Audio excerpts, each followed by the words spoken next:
I'm Jack Garrity, and firstly, apologies for not being able to be with you there in person today. But what I would like to do is spend 3 or 4 minutes just telling you a little bit about me and the book, how it was written. This is my fourth published novel. They've all got magical elements to them and hopefully memorable characters. In some ways, the characters are a little bit like me because they look one way but behave in another. My wife calls me an alternate straighty 180 because I go to work in a suit and very straight job, but when I get home, I'm slipping on a pair of hippie pants, probably dragging out the yoga mat or the meditation cushion rather than a six-pack and the remote control. But anyway, I don't plot my books, yet I tend to write fast-paced, plot-driven novels. I remember thinking when I was halfway through Last Caravan that I should hurry up and finish because I wanted to find out what happened.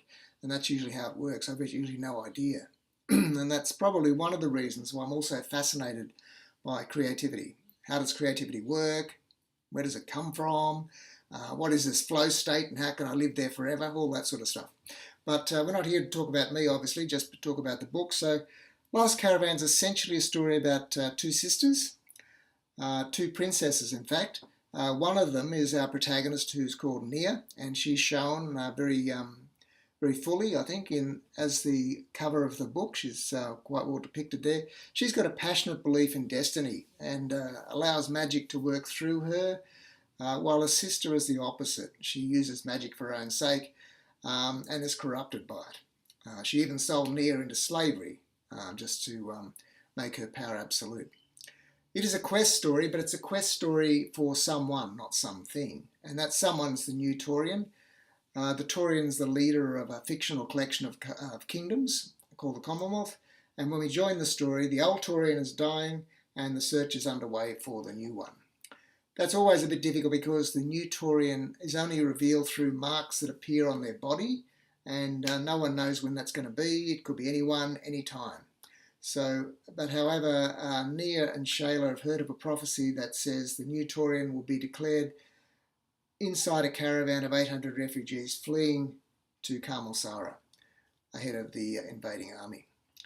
And so at this point, I probably should suggest, sort of introduce you to Nia because this is really her story. Like all good characters, she is flawed. For example, she's beautiful, but she's also scarred, both psychologically and physically.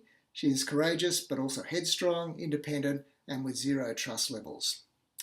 And of course, throughout the course of the book, she meets challenges that help her grow and meet those situations.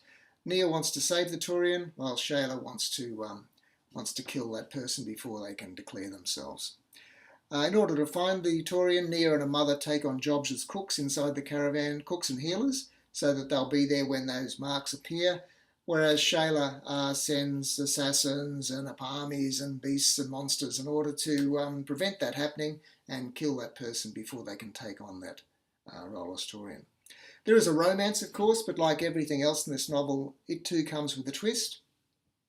One of the straplines that I use for the book is a slow-burning romance between two people who can't stand each other.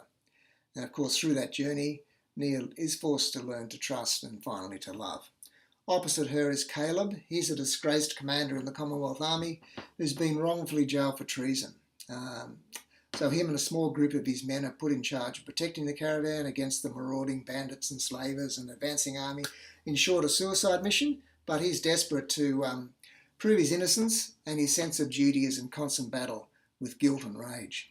Finally, there's Mohar, and he's a Loki-style wizard, a trickster. He's one of those characters that oils the gears of the others, makes things happen. So his power's been stripped by the old Taurian, and he'll do anything to get them back. So even betray those he's been sent to protect. So there's a lot happens between those three characters. There's obviously a lot more characters, but those three have most of the action happening between them. And speaking personally, I think this will make a great movie, but then again, I'd probably say that anyway, wouldn't I?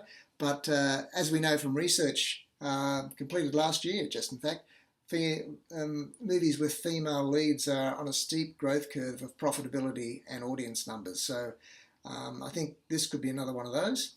But I'll pass you back to Laurie J now, who are happy to answer any questions. And thanks for your time and the opportunity, and I look forward to meeting you. Okay, bye-bye now.